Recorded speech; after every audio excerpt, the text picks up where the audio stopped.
Welcome to the Holistic Health Bites podcast. I'm your host, Andrea Nicholson, crime scene investigator turned functional health investigator.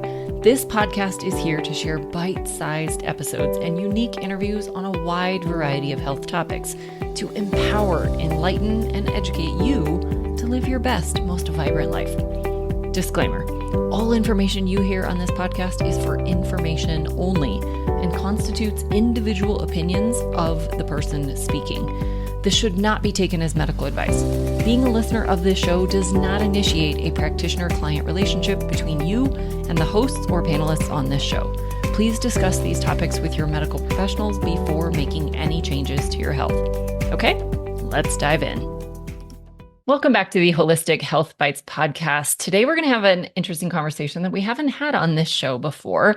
We're going to talk a little bit more about how to handle kiddos, and I am welcomed by a special guest, Dr. Joel Warsh, also known as Dr. Gator. Welcome.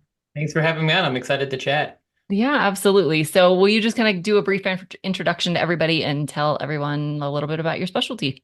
Sure. So I'm an integrative pediatrician. I did all the regular pediatric training, trained at a great allopathic Western medicine program, but just got a little bit frustrated with the regular system, super short visits, medications for everything. And so that's what really led me to start learning about integrative medicine and natural medicine. I talk about this often. I'm not against Western medicine at all. I just think that there's a time and a place, and we're far too fast to jump to modern medicine these days. And there are a lot of natural practices and ancient practices out there that have been used for generations that we can use when it's appropriate. Sometimes you need a medicine and that's fine, but there are a lot of other opportunities out there. And so I try to blend the best of both worlds together for that. And I really have been pretty excited over the years to see how people have taken to that. I really didn't know, that there would be so much interest in it. I feel like it's growing really rapidly. And I've seen that on social media, which obviously you don't get any training as a doctor in social media, but I've seen that, grow really fast. And now I'm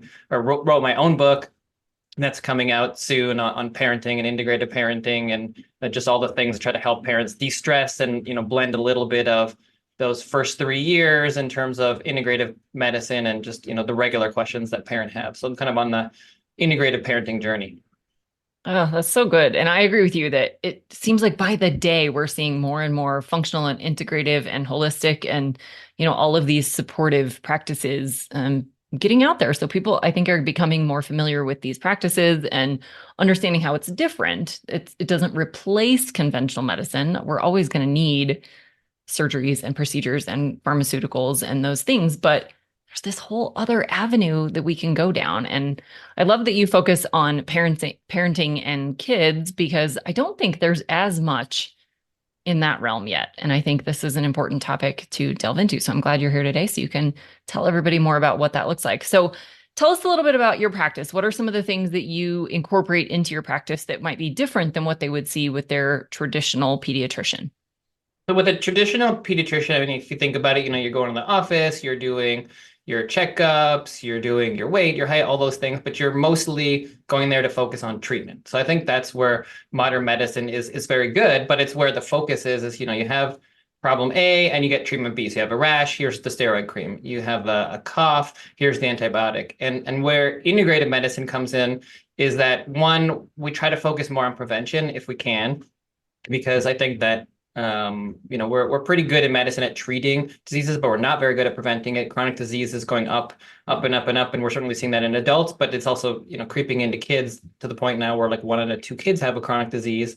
And so modern medicine just isn't spending the time or really thinking through enough in terms of prevention. And then also just when something does come up with treatment or support, how can we support the body in its natural how to support the immune system naturally, as opposed to just treating something. So you may, because I said, you might need an antibiotic for something, but a lot of times you don't. So maybe there are other things you could use, like elderberry syrup or vitamin D or zinc or vitamin C, that we can use instead or as a bridge, or also with a medication to help support your body a little better. Yeah, I love that. And I think there's so much that we just, as citizens, don't necessarily know, that there's all of these amazing things that were used long before medications were created that kept people healthy, that either prevented them from getting sick or helped them recover once they were sick. And I think, like you mentioned, we need to go back to some of these ancient remedies that have been used for centuries with, lots of different cultures and stuff. So I think there's a lot of different approaches. So what would you say to the parent out there who's like, yeah, I really don't want to rely on all the medications, but I just don't even know where to turn. Obviously, they can turn to an expert like you are. What are some other things that they can just start doing today to help their kids be healthier?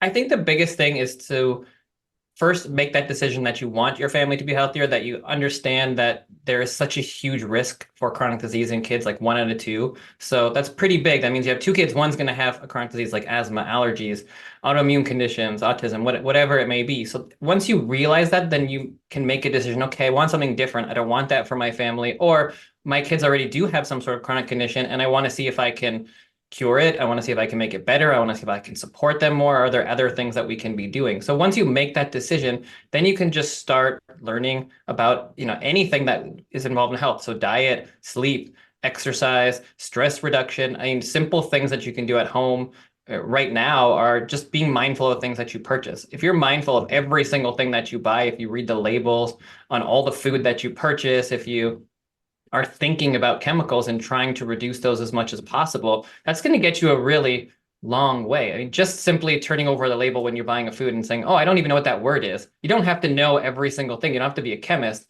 But if you don't know what the long chemically name is, it's probably not good for you. So go buy the thing with real words. Yeah. Or buy the thing that doesn't even have a nutrition label because it's only one ingredient. Even better. Yeah. Yeah. So, what are some maybe common mistakes that you see when the parents that come in with their kids? What are some things that they're doing that maybe they think are actually the right things to do, or they just don't know? And what are some things that they can be, doing instead? So, in going back to the last example, I think one of the big mistakes that we see is parents thinking that their kids are eating healthy or thinking that they're purchasing healthy, as opposed to actually reading the labels and everything. Then not just with food, but even with products. I mean, sometimes we don't think about it. Even you go to the doctor and it's like, oh, just put that cream on, or oh, just use Vaseline or whatever, and you don't look at the ingredients and you just put on the chemically whatever on your kid's skin and you forget it's an organ and that's going into their body. And it's not to have doom and gloom that like, oh, if you put one cream on, it's going to cause some sort of autoimmune condition in the long run. But what we're seeing is what we're doing is not working and it's a buildup. And if we're not conscious of all the little things that we're doing, we're surrounded by so many chemicals we have no control over in the air that we breathe, in our water, in the food, even at the best of food that we get. So if we can be mindful of every single decision, then that can get you a long way. So I think it's just, again, going back to being mindful and making health conscious choices. So I think that's a big one. Number two, I think not taking into account mental health. We have such a mental health epidemic these days, even in kids. And I think just being mindful again of that is something that's really important because kids are more stressed than ever. They have more anxiety than ever. Like 7 to 10% of kids have a mental health condition. 7% have an anxiety disorder. The numbers are staggering. And so we need to be thinking as parents, well, what can we do that is simple to help those kids to de-stress a little bit, to get their mind off of things, maybe to be off of social media, to watch the news a little bit less. All of those simple tools that we do have, if we can, reduce their stress just a little bit, then that can go a long way sometimes.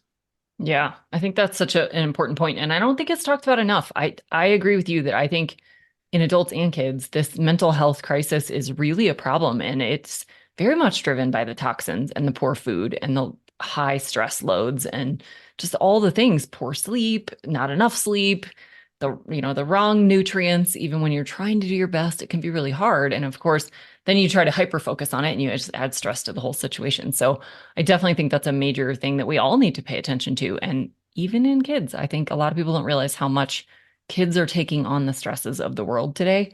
And we do need to focus on that. Can I just say also, one of the things and one of the reasons why I wanted to write the book and even start the book talking before me as a pediatrician, because medicine's so fractured, right? It's like, oh, we're a pediatrician, we're taking care of kids. Oh, cardiologist, they're taking care of the heart. But it's the whole person.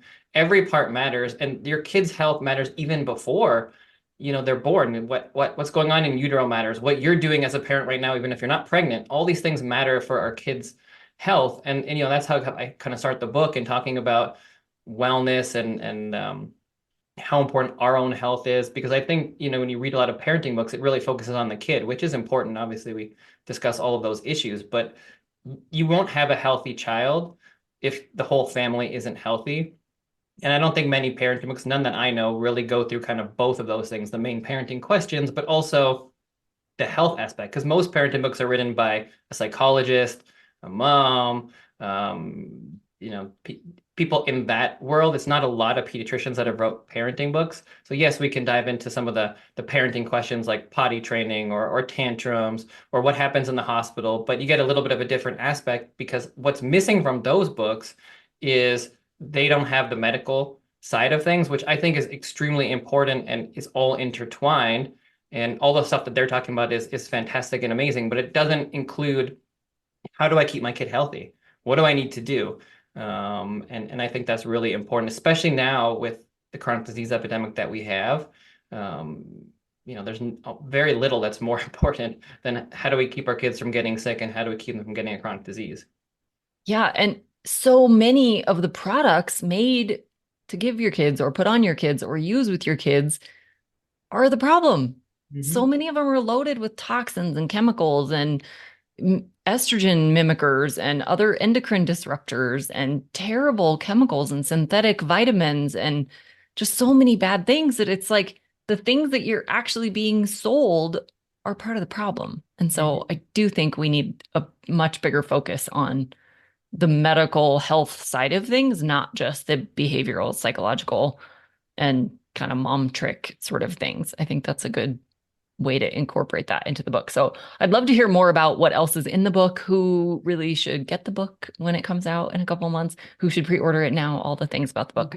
Thanks. Yeah. Well, first of all, again, it's called Parenting at Your Child's Pace, the Integrative Pediatrician's Guide to the First 3 Years. So it's for new parents, especially if you're pregnant or you have a young child, then that's where the book is tailored to. And something that you mentioned that I thought would be interesting to talk about here would be you were talking about like, the tricks or the things that people are saying to get healthy. And so in the first chapter, in the introduction, I talk about the Dr. Gator smoothie. And it's, the Dr. Gator smoothie for your health. And the reason why I talk about that is because if you look at any of the other, well, not any, but a lot of the books out there from the gurus, and I'm, air coding, can't see this, then they always have their smoothie, right? It's like, oh, if you just drink this celery and have these, carrots and put these things together, it's going to cure all things, going to cure your cancer, magical, this is for everything. But the reality is there's no such thing. And anybody that says that, they're really, there's no truth to it. I mean, certainly some things can help you with your health. If you're eating healthier, that's great. But there's no one magic cure-all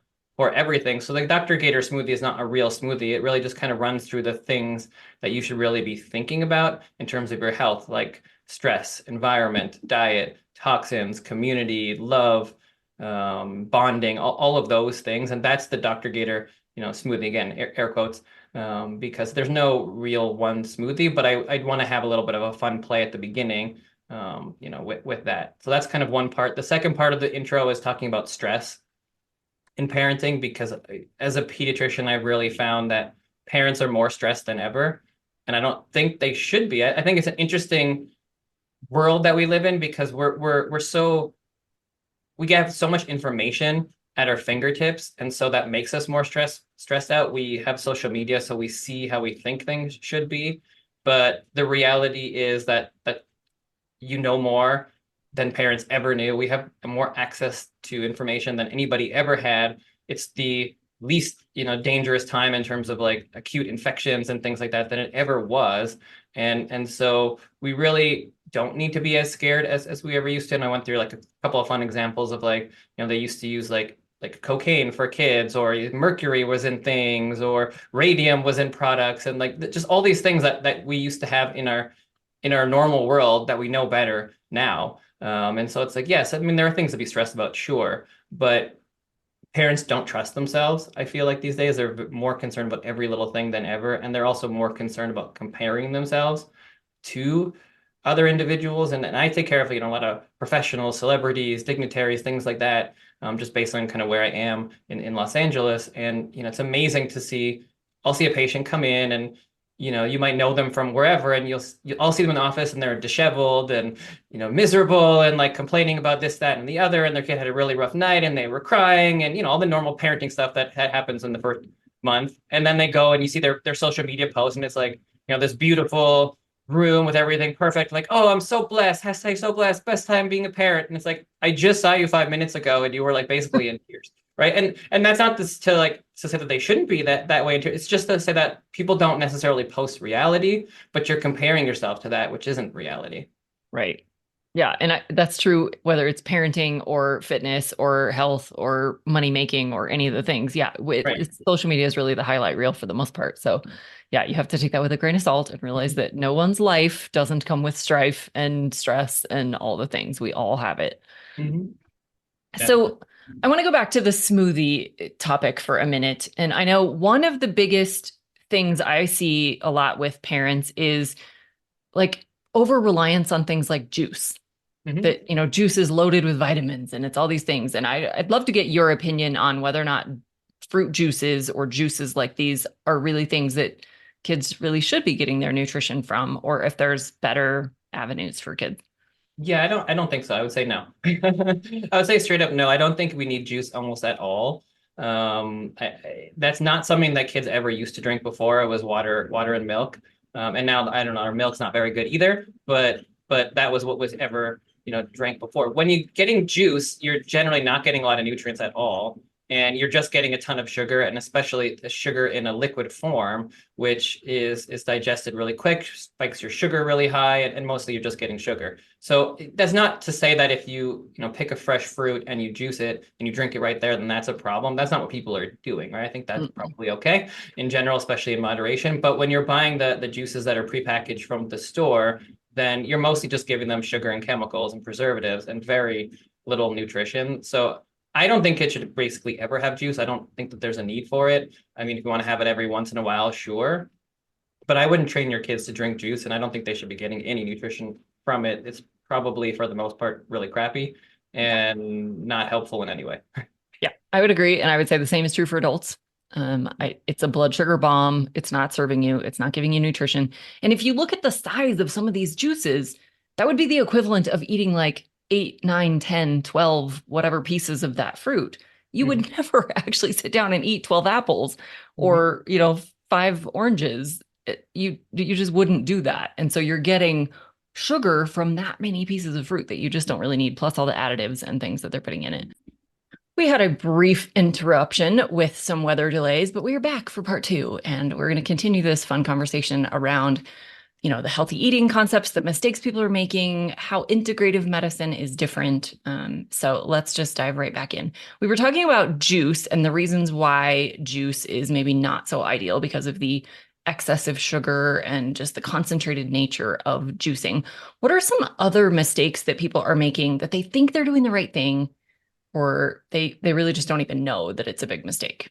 Yeah, so I mean, as you said, juice is I think a big one, and with sugar, I think sugar is a big issue. But then it's really the rest of the chemicals and the ingredients in there. So it really goes back to looking at the labels, seeing what is in everything that you put in your body and everything that you put in your family's body. And there's a very long list of chemicals, but I think the very basic, simple answer is look at the ingredients, and if you don't know what the word is, and assume that it's probably not very good for you, especially if it's some long chemically name, then it's probably not ideal. So whether that's a food dye, artificial flavors, methotetrahexyl, whatever, right? Whatever they're putting in there as a preservative is probably not great for you. It doesn't mean it's like the end of the world if you eat it once, but these are all things that build up that are probably not very natural, if not natural at all, probably made in a lab somewhere. And so we just don't know what a lot of these chemicals do. A lot of them haven't been studied, but from the things that we have studied, for the most part, it's not very good for you. And we can see, with certain chemicals, like let's say food dyes, that we know very well that they can cause,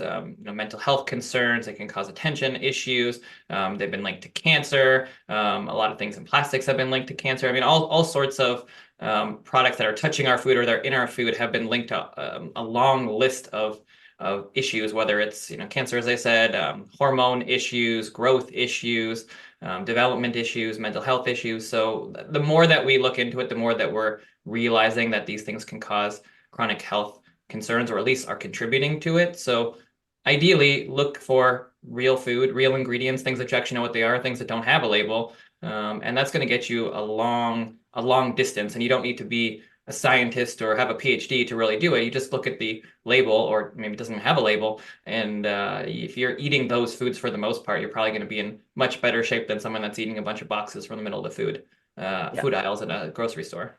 Yeah.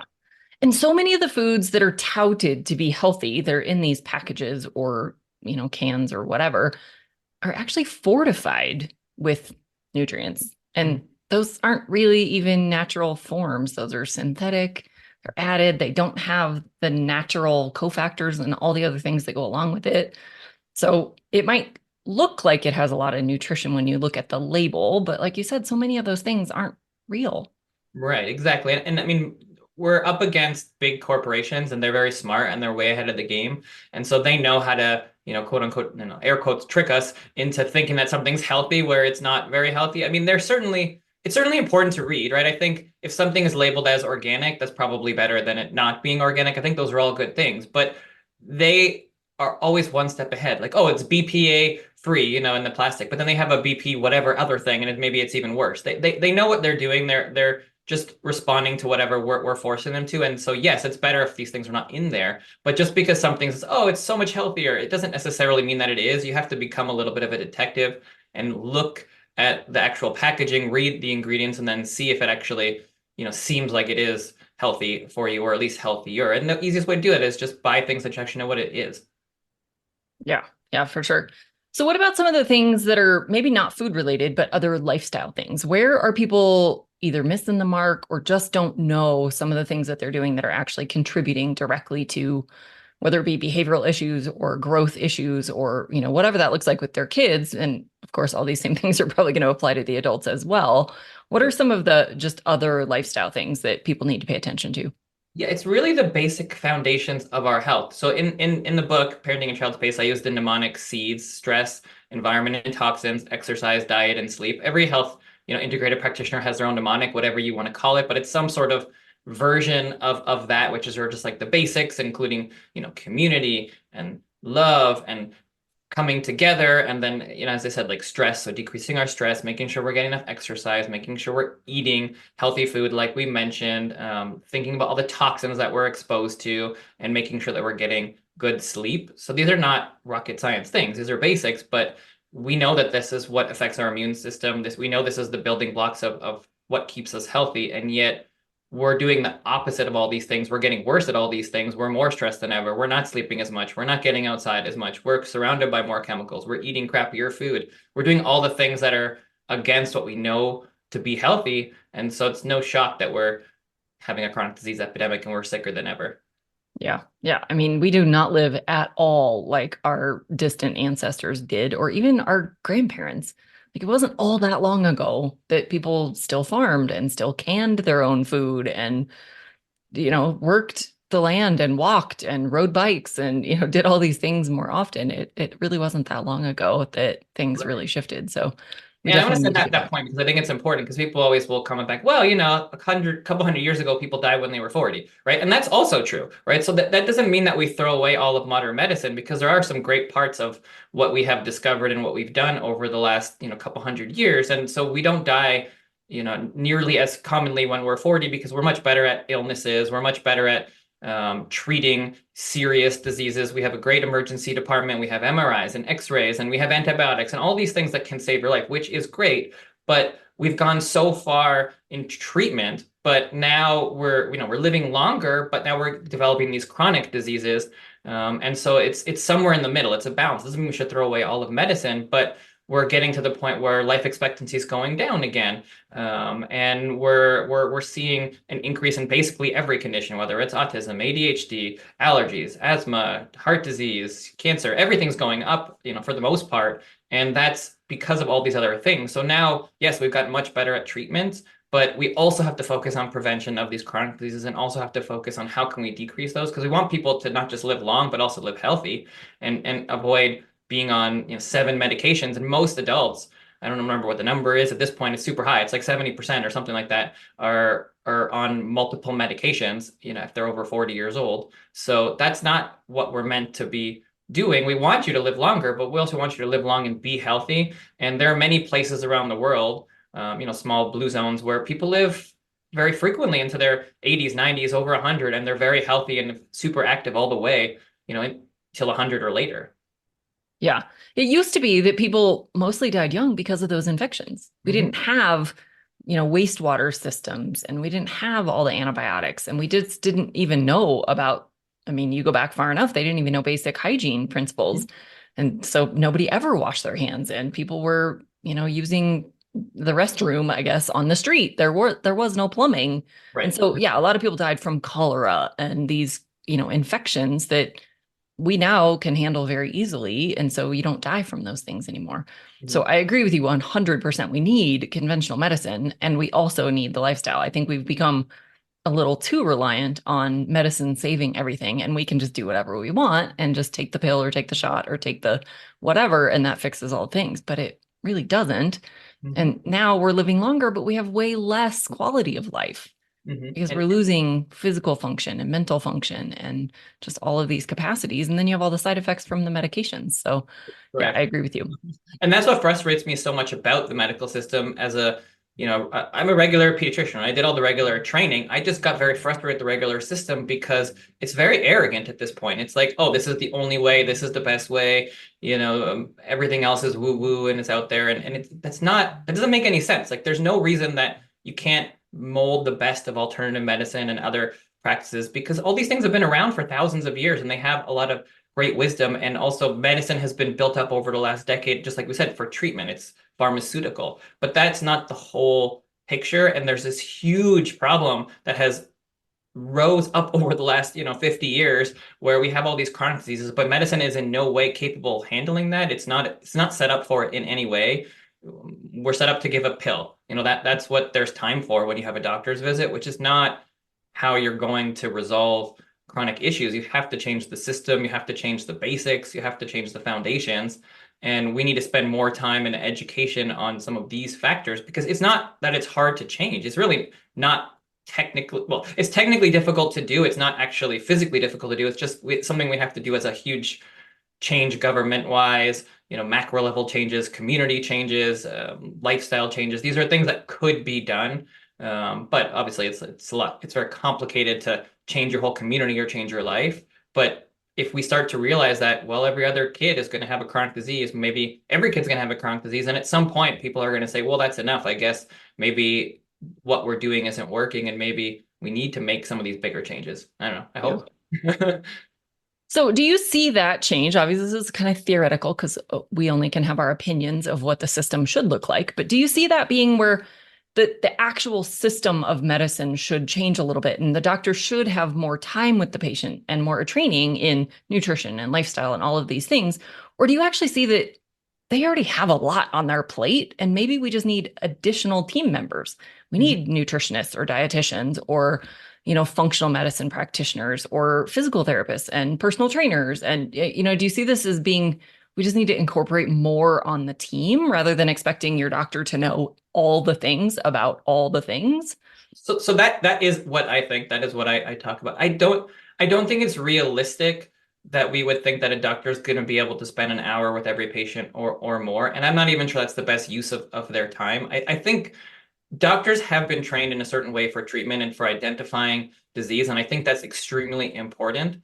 But I think that it needs a team because I liken it to the example of a dentist, right? You go to the dentist and you don't spend most of your time with the dentist. You spend time with the hygienist who works on cleaning your teeth and preventing cavities and going through information with you. And then the dentist waltzes in, the last second and they're like, boop, boop, boop, boop, with your teeth. Then they look at your x-ray and then they're like, this is all good, or they fill your cavity and then they're out of there. And I think that that's probably the better way to go about things in medicine. I think it's going to take a huge system change in terms of identifying that prevention matters because it has to be paid for by insurance and it has to be something that you set up. But it's absolutely possible that you could go to your doctor's office and before you ever see your doctor, you see two or three other practitioners and you spend half an hour on nutrition, you spend half an hour on exercise, you spend half an hour on whatever, and then you see your doctor with the write up and they can go through things or look at your ears or whatever it may be. I think that's totally reasonable, and it's going to become even more reasonable with AI, because as AI gets better, then you could spend time on some of those things with AI technology, kind of going through, asking questions, doing a write up. Maybe that puts out spits out something so you could actually speak to the nutritionist. They don't have to spend that much time. But the technology is starting to work towards where I think it would be possible to do something like that and spend more time on the specifics. I don't see that being very reasonable for doctors. You need a lot more doctors to spend that much time, and the doctors aren't really trained in that anyways. Like, you have to be humble. It's like a nutritionist knows a lot more about nutrition than me. An occupational therapist knows a lot more about movement than I do. So it doesn't make really a ton of sense for me to be the one giving an hour's worth of guidance on that. I talk about it and I know about it certainly, and I'm more interested in it. But I think doctors have a specified training. So if we can work in teams, which is the way it should be, then I feel like that would be for the benefit of everybody. But the system has to change. It will never happen if a nutritionist gets paid $7 to spend half an hour with somebody. Like that, it doesn't work. It has to be that you pay in this, enormous amount of money to insurance, and then you get some stuff back for it. You get your day at the doctor's office. You go there for a few hours, or the clinical center where you go in, once a year or twice a year, and you get all of these things. Yeah.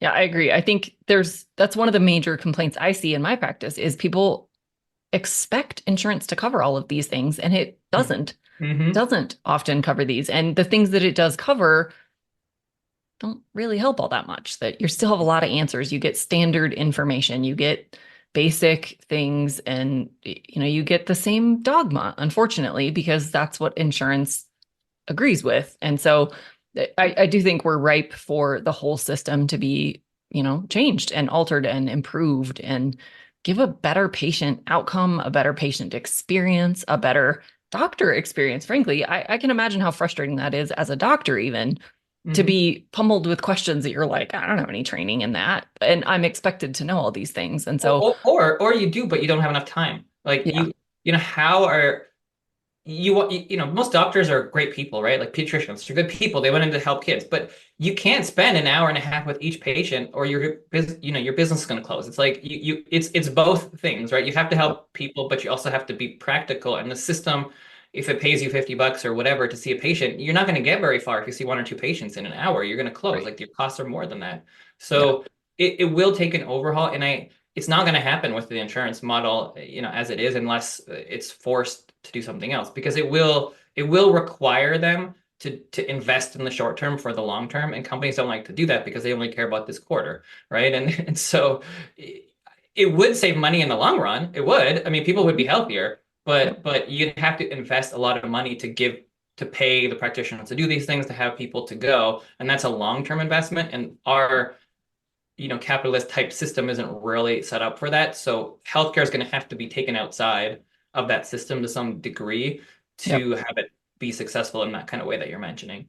Yeah. And I do think there's a little bit of a trend in that, unfortunately, for those who have money only, Right. who can pay cash for these extra services. But I also see it a little bit in some of the self-insured companies, because they do have a vested interest in lowering their costs.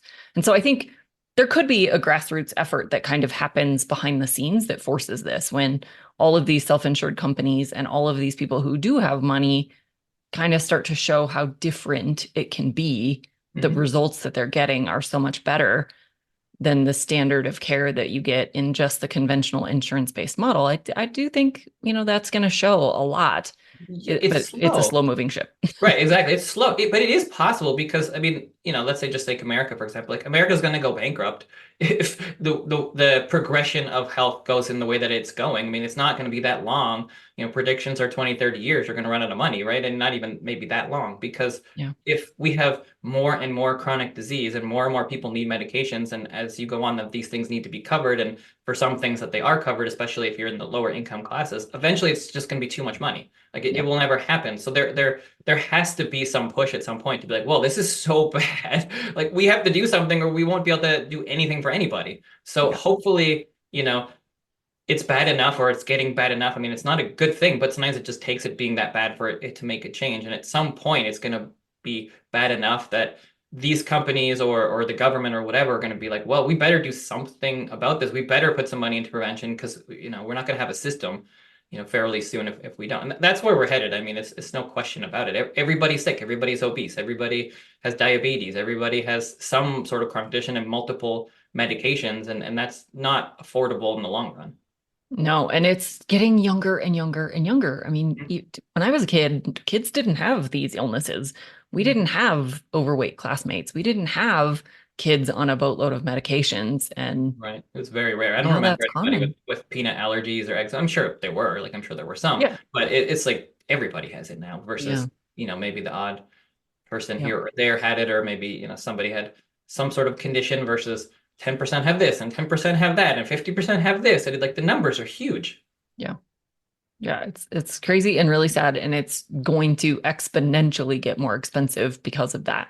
Hmm. If you're starting these diseases at such a young age, they're going to progress so much faster and cause so many more problems than we've seen in previous generations. So it is a serious problem. And I think this is where that personal accountability really has to come in. We each have to start taking our own responsibility for our own health. We have to stop giving all of the power just to the insurance model and our doctors.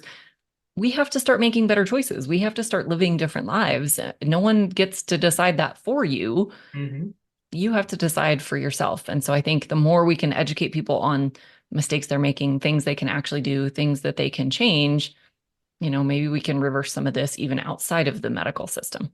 I agree. And that's why even like my first chapter, the intro chapter in the book, it's about health. It's about wellness. It's about the seeds of health. It's about the smoothie. It's about all those things because most parenting books, they just get into tantrums and, potty training and this and that. But all that stuff is important, but none of it matters if you don't have your health. And it comes back to that as the foundation. And so that's why for me, I have a unique position because I'm a pediatrician and I have a little, health background and a little bit more than some of the, therapists or the other people that write parenting books. But it's important. I mean, it's the foundation of our health and everything else. And we need to focus on that too. And I don't think it's happening enough. And so that's one of the big pushes for me to even write the book in the first place, right? Was just to bring parents on both sides, like talk about the common things that you're going to ask, but also focus on how do we be actually healthy. Yeah, yeah. I love that. And I think that's a fantastic way to wrap this up. Will you just give everyone a quick overview again of when the book comes out, what's all in it, how to get it, all the things, and we will make sure everyone gets that. Sure. So you can follow me on Instagram is probably the main place, Dr. Joel Gator, and lots of free stuff there. I'm always chatting and doing Q&As and all sorts of fun stuff. So if you have questions, you can always reach out to me there. The book is called Parenting at Your Child's Pace, Integrative Pediatrician's Guide to the First 3 Years. So you can grab that, wherever, Amazon, Barnes and Noble, all the places where you get books. So that's probably the easiest place to find. And you can go, the website is parentingatyourchildspace.com. So if you want to look at the book a little bit more, get some freebie stuff, then you can go there. If you pre-order, it comes out in August, but you can pre-order anytime and then have a bonus chapter that you can get the first chapter. I'll send you some freebies. So if anybody wants to do that, then just email me from the website and I'll send you that stuff. Love it. Love it. It's so exciting. I think this is going to be a fantastic book. I wish you all the best in the book launch. And thank you for sharing all of your information about, especially health for kids, but also all of the same things apply to adults, and all of us can just live better lives with this information. Thank you so much. Thanks for having me on. Absolutely. And to everyone out there, be well and vibrant, and we'll catch you again on future episodes. Thanks for being a faithful listener to the podcast. I'd love it if you left me a 5-star review on this podcast so that others can more easily find this valuable information. Did you know I also work one-on-one with clients? I approach solving health challenges like I approached solving crimes, by conducting a thorough investigation into your case. Sadly, hundreds of millions of people in the US have insulin resistance, prediabetes, and diabetes, and the vast majority have no idea. I'm here to fix that. If you struggle with low energy, stubborn weight, hypertension, sleep disturbances, or any other undesired symptoms, let's talk. All you have to do is schedule a free call. The link will be in the show notes. And no, you do not need to live near me.